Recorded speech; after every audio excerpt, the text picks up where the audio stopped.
Okay, I gotta make sure I get this right the first time, otherwise people are gonna look back on the first video because they always do that on YouTube and they're gonna judge me.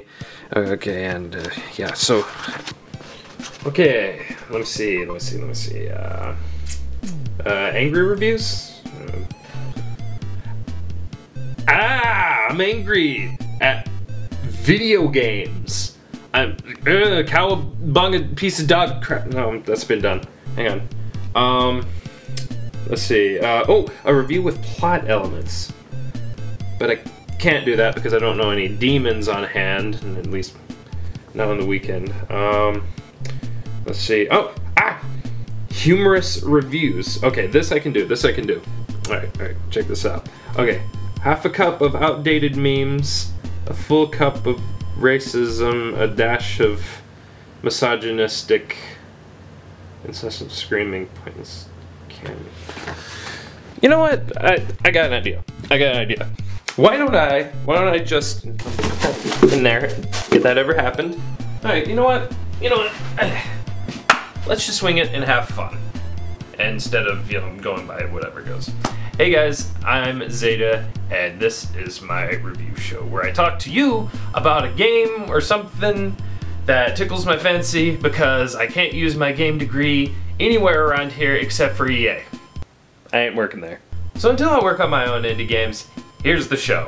And speaking of indie, that's what my first game is. Oh, segue. I'm going to be looking at a game from around 2003 called Super Mario Forever, made by Softendo. It's a fan-made game, and don't close the window yet, hear me out. It's a good fan-made Mario game that has several elements from the real series, all packed up into one fan-made Mario Bros. 1 format.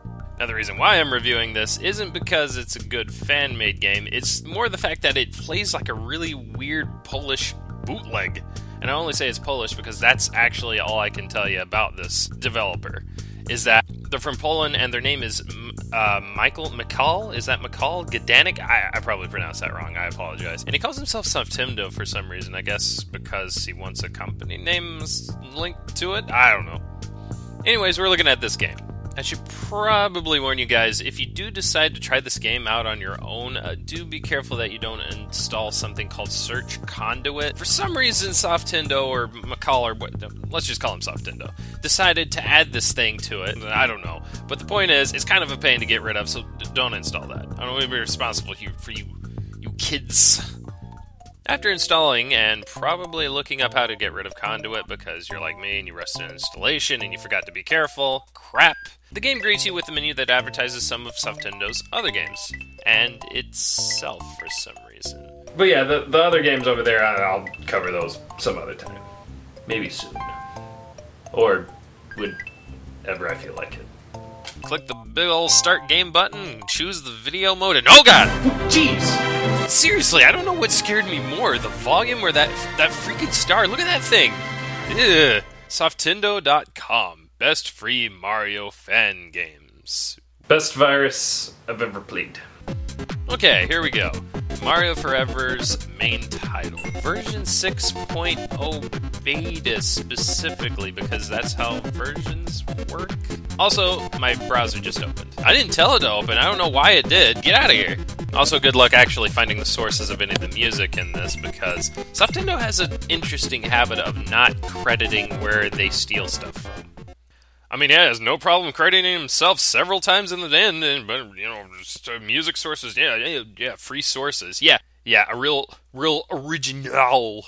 6 versions later and they still can't use spell check, huh? Oh, I'm sorry, it's 6.0 beta. Oh, it's finished, but it's, not finished. What do you expect, though? It's a fan game translated to English, and English is a hard language. Oh, yeah, sorry about the spoilers, but Mario actually saves the princess in the end. Anyway, so here's the file select screen, and hang on. Stupid thing opened again. Why? You know how some games will open up a browser whenever you close them? Well, this one opens it up when you open the game up for the first time. For every room. Anyways, I swear there's a game in here somewhere, so here is the file screen.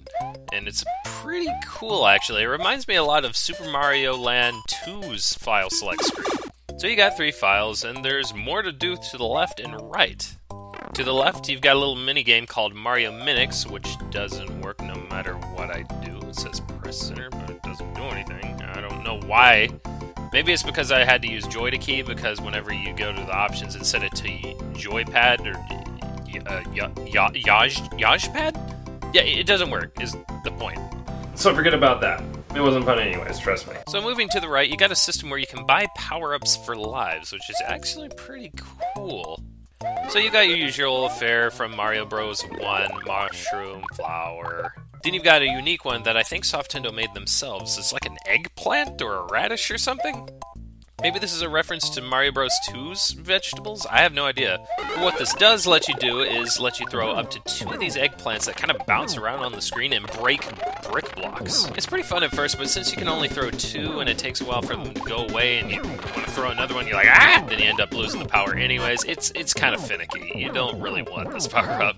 No offense. Then there's this, I'm assuming that's a jumping bean, because well, all it does is let you jump really high and gives you this kind of cool after effect thing. Is whoosh. Look at that. See, I remember this was in the first one, but it was useless because you don't want to use all your lives buying power-ups when you could save them to prevent yourself from having to start the world over. But now, since there's a checkpoint system, grab a free power-up. Really, there's nothing to lose. Namely the fire flower. The eggplant's too finicky. It's just like real life. They're all purple and shiny. It's weird. It's weird. It's not natural. Anyways, further to the right, you can see even more stuff. There's a Hardcore World 1 and 2. Then you can keep going, and then there's, after that, Human Laboratory World? What? That's new. It's probably nothing. So anyways, let's actually get to the game. Into the first pipe. And we're treated to a cutscene. Make sure you close the browser quickly so you don't miss the plot. Seriously, I'm starting to think that this bug with the browser opening every time is part of the game's challenge, because it keeps happening. Anyways, you already know the plot. Bowser comes in, steals the princess, and wow, he's ravaging the town, actually. It's kind of laying it down in this fan game. Huh. Don't mess with the coop. After that is one of the level maps, and it's just kind of there for looks. But you're treated to the first bit of stolen, uncredited music, and it's kind of catchy, actually. Hey, classic 1-1 reference there. Sorry if you spot my mouse being in the footage, by the way. Like I said, every time the scene changes, you have to click the window to play the game. One hand on the controller, one hand on the mouse. First thing you'll notice is that it controls okay. I mean, well, obviously I can't show you that, but if you ever do give this a spin, you can notice that yourself. You can do it. It's pretty solid for a fan game. I guess those 6 versions paid off after all, huh? At first you don't succeed. Try again, I guess. Also, I'm sorry, is that a bootleg Shine Sprite plush in the sky? What? See, this is what I'm talking about. This game feels really bootleggy, even though it's not. It's great. It's actually, I actually really like it. It's really strange in a derp kind of endearing way. The game actually has some secret areas you can find, but it's only for the first few worlds for some reason. Seriously, get them while they're hot, because you don't see them after World 4. So, once you get to the end of the level and failed to jump at the arrow because I didn't know that was part of the mechanics, you can click a button, if you've collected the big question mark coin, to take you to the minigame, the bonus stage, the thing, click it! For the minigame, you actually have to use the mouse, so if you're chilling on the couch with your controller, you may want to try to skip the bonus stages altogether.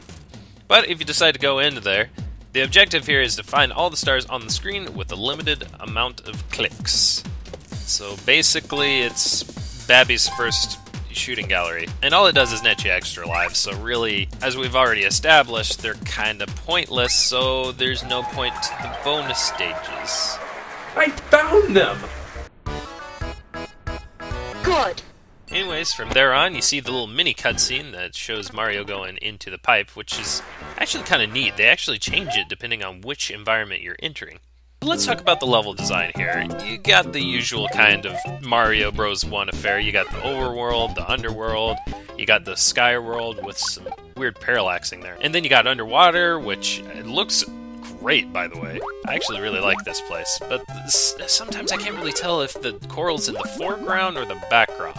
And then, of course, there's the castles that are usually located at the end of the worlds. And there's 8 worlds, just like in Mario Bros. 1, to get through. But they kind of vary in length. You know, in the original Mario Bros. It goes 1-1, 1-2, 1-3, and finally it ends on the 4th stage and then goes to the next world. But in this case, the 5th world only has 3 stages, and it doesn't even have a Bowser fight at the end, or a castle level at all. You just beat level 5-3, and there you go, you're done. Congrats! But on the flip side, though, World 2 has 5 stages, and the castle, of course, is at the end of that. I'm not sure why that is. Also, I can't help but notice that they kind of threw all the good stuff up front in this game. That's what it seems like, anyways. Like, for instance, like I said, with the bonus levels, they only happen up until the end of World 4 or so. As pointless as they were still something, I mean, come on. Also, in World 3, there's this really cool starry aesthetic. I mean, it's super cool. It reminds me of Shooting Star Summit from Paper Mario. It gets me all nostalgic. I mean, look at that, just shooting stars, neat particle effect in the sky that's generated as you go forward. I could put this as a background on my screensaver or something. In case you couldn't tell by my obsessive rambling, I like me some stars. I may have a slight addiction. But after World 4, it starts to trail off a little. I mean, there's still a few neat ideas, such as homage to the tanks from Super Mario Bros. 3. And it's kind of hard to enjoy those areas because there's a metric crap ton of stuff being thrown at you. I'll be back at that in a minute. I suppose now's a good time to talk about the game mechanics. A game is nothing if the mechanics don't run, and for a fan game, this actually runs pretty good. If the controls aren't being lagged by the 50 web pages being opened in the browser, more every second. I do like how there's unique takes on old ideas, though. For instance, Bowser, instead of running past him and hitting an axe and that's it, he has a life bar, and a lot of the time it's more than 3 times. They get progressively harder as the game goes on. There is no axe, just jump and shoot him. Finish him off, give him a 300 Spartan kick into the pit. Yeah! I'm sorry, did the lava just fart right now, Brimstone? Okay, let me start Audacity. Alright, lava sound, lava sound. Yeah, okay. Bowser falling into lava. 3, 2, 1. Alright, listen to that back. Yep, that sounds perfect. Export and save. But yeah, after that, that's World 1-1. Sort of an idea of what to expect from this game. What the crap? Ah, I can't move! Seriously, I nearly got screwed out of the gate from that stupid browser bug.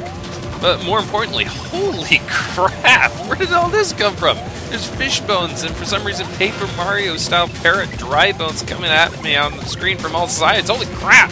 Why did they put skulls in a Mario game? It's not Doom! Oh, it's over. Seriously, it just kind of starts, and it's there for about like 2 or 3 seconds, and then it's over. It's like a weird fever dream. What just happened? Did somebody spike my drink? Hang on. No, I must still be asleep because... Oh, why? This is kind of what I was talking about earlier about levels early on in the game having these kind of neat ideas, whether they're terrifying or not, but then they start to trail off because that's the only time you see it. Anyway, sudden spells of madness aside, you could tell they took inspiration from various Mario games as well, like how Mario destroys the castle at the end. I mean, that's straight out of Super Mario World right there. I'm not complaining or anything, though. I love those cutscenes. They were always pretty cool to me as a kid, sort of signifying my triumph. There's even a couple of those Mario 3 map encounters. You know, the ones where you walk up to the Hammer Bros and you fight them right on the spot. There's a couple of those too. And I will say that the music is pretty cool, even though that I don't know where it's from because it's not properly credited, but still, I just wish I could find the original. I mean, listen to this.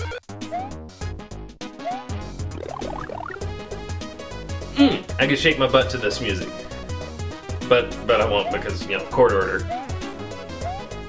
Also like that there's actually new game mechanics, such as this one where the water level is rising and falling as you go through the stage. I know a lot of people don't like water in their Mario games, but trust me, this one's good. This is good for you. It's good for you, dang it. There's also 2 parts where you run from lava. I mean, you saw the first one earlier. The second time is kind of different. It's at stage 8-3 near the end of the game.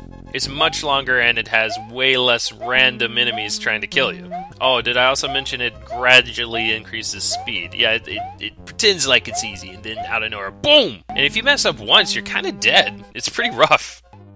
No, butt clinch! Ooh. Yeah. It's not easy. And then there's a couple things that they brought back from the original games that I don't enjoy, such as this. Freaking trampolines. I hate these things. I can never get the timing down right. Crap. Don't like them. Nope. Not even once. Boy. Oh, man. And then there's new mechanics, like these freaking things. These things right here that shoot these buzzsaws a mile sky high, and then they come down, and under a minute later when you forgot about it, because you're freaking... Damn it. Toothpicks under the toenail. That's not fair. Jeez. Speaking of difficulty, there's this huge difficulty spike around World 6 that'll read you if you're not careful. Seriously, the Softendo guy has some sort of fetish for bullet bills and whatever these nuclear waffles are. What are they called? Roto discs? Yeah, those. I like laser waffles better or something because I'm a fat American. And dude, the Hammer Bros. Oh boy, does he love his Hammer Bros. Remember how Nintendo would only use 2 of these at once because Hammer Bros are actually really freaking hard to deal with? Well, screw that. This guy will pile on 3 or 4. And just to twist the knife in, they actually had the gall to randomize the throwing arcs. Look at this. And that goes double for these freaking saw blade cannon thingies. I hate these. They're not fun. I mean, they only come into play at World 8, but my god, the randomized arc and randomized speed and height and all that jazz, and them coming off the freaking screen from above, they'll shake you. Top that off with having to push the friggin' mouse button every time you die, every 20 times a minute. I'm out. Thank you, Betsy, for the cheese. That's enough butt hurt to last me all winter. Good gravy. Ah, here we go. Last battle with Bowser at the end of the stage. Best part is you don't need to worry about dying and running out of lives. The game has checkpointed you off screen, so if you run out of lives, you just continue right here. Also, remember how the princess would throw you power-ups in Super Mario World? So she'll throw you a mushroom every now and then. But to top that off, she also throws you fire flowers. Sounds easy, right? You sad fool. Okay, let me walk you through this. Now, he does the usual jumping around like before, and he breathes fire, and sometimes he'll give you that little eye shine detail where it's like, oh crap, he's gonna shoot 3 fireballs in a wall at you. He'll do that like he's done in the previous levels. But there's something in his AI that makes him sometimes shoot immediately backwards if you try to jump over him and not on him. I mean, it's either that or I'm getting a vile case of RNG right now. So jumping on him is extremely risky, so if you're like me, you rely on the other way to damage him, and that's to use the fire flower. Hit him 5 times and it takes away a health. Also, it's worth noting that, yes, the princess does throw you power-ups, but I think she only has about 3 of each, because at certain points she just stops dropping them. I mean, I know she's in a freaking prison cell, but come on, work with me here. But then, here's the real kicker. Softendo was like, hey, you know how in Mario Bros. 1 sometimes Bowser throws a volley of hammers? Let's make Bowser do that too. Times 10. Why 10? Because screw you, bruh. So here you come with this cluster of hammers coming down at you. Yes, the arcs are randomized, and the speeds and all that jazz. But all while you're dodging this, you need to keep an eye on him, because there's this one tell he'll do that you need to keep an eye on. There's a new one that looks like he had a stroke for a second because he's just kind of sitting there with his mouth open, but then out of nowhere, blah! He shoots like 20 of these fireballs all at once, again, with random marks and speed, so there's probably no way you can dodge this without getting behind him. If you do manage to get behind him, though, and you have the fire flower, that's how you're going to do most of the damage here. So yeah, to summarize, he's the same as before, with slightly cheap AI, extremely powerful attacks that are hard to dodge, and, here's to top it all off, the cherry on top, you have to hit him 20 times. I know it looks like 10 right there, but actually that's 20. See how the health bar is brighter? Well, every time you take away a health pip, yep, that's when you realize you gotta do it 20 times. He has 2 health bars. Why? Why does he have 2 health bars? Because Softendo hates you. Oh, but if you're like me, you'll play it safe and play the distance game and shoot him with fireballs, because it's far safer than trying to jump on him. So, do a little bit of math. 5 fireballs per health point, 20 health points per final fight Bowser. You have to hit this guy 100 times with fireballs to win. But in all seriousness, the only reason you're going to dislike this final fight is because you're already going to be tired from the levels before. The fight itself is actually pretty fun. It's enough of a challenge to be where it's doable. And a lot of the times you can blame yourself for dying, except for the random RNG parts, but, you know, I digress. Just expect to see the game over screen pretty often, right here. Gee, continue the onslaught or eat some mushrooms, huh? I'm glad they're not taking the piss out of the player. Either way, it's a bad trip. You go at it expecting rainbows, and it throws you into a spike pit or something. I don't know, I've never done drugs, so I wouldn't know. It's a bad trip! Anyways, tough it out long enough, and you'll finally get to the ending cutscene. Woo! Man! Complete with Mario and the princess getting dirty in a ghetto castle shack out in Toad Town. And no, I'm not joking. That's not Peach's castle. That's some ghetto shack. Or at least it's the Mario equivalent of a ghetto shack. Then, 9 months later specifically, and if you know your women biology, you know what that means.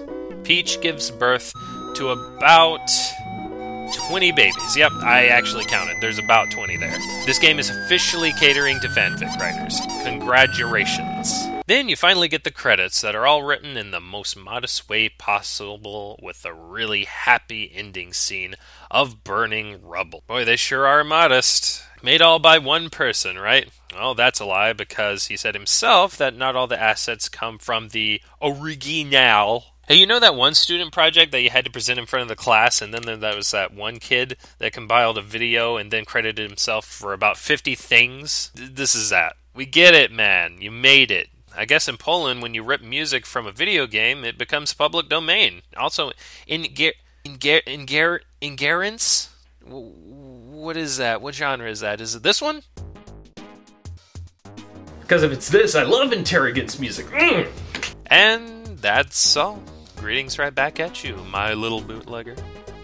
That wasn't too bad of a game, really. Best virus I've played. Okay, I know I riffed on this game pretty hard, you know, especially for a free-to-play fan game, but I only riff on it because I care. And because it just feels so strange. It feels like a bootleg, but it plays competent enough. It's the best virus I've ever played. Well, one of the best. Well, I know I was rough on this game, especially for being a free-to-play fan game, but I really only riff on it because I like it. I like it because you can actually tell there's a lot of passion and inspiration that goes into it, and you know, it kind of holds a little bit of nostalgic value for me. Back when we had free internet, like, remember NetZero? Back when we had free internet and no money to buy anything good, so I went on the internet, tried to download this and that, and there you go. Anyways, I think that wraps it up for this review. I think so. I didn't cover the hardcore worlds, and there's actually a few secrets in the game that I actually found out about when I was writing the script for this review. Oh, there was a fan-made World 9 that was included in the game, and then there's also like World of Ridiculousness or something like that, and this and that, and then there's that human laboratory world. Hang on. You know what? Actually, let's look at human laboratory world real quick. Hoppa! Hoppa! Indeed. Let's take one last look at... What is that? What are these? What? Zorro Star-Crossed... What? Oh. Oh. What? What is going on? Let's never speak of this again.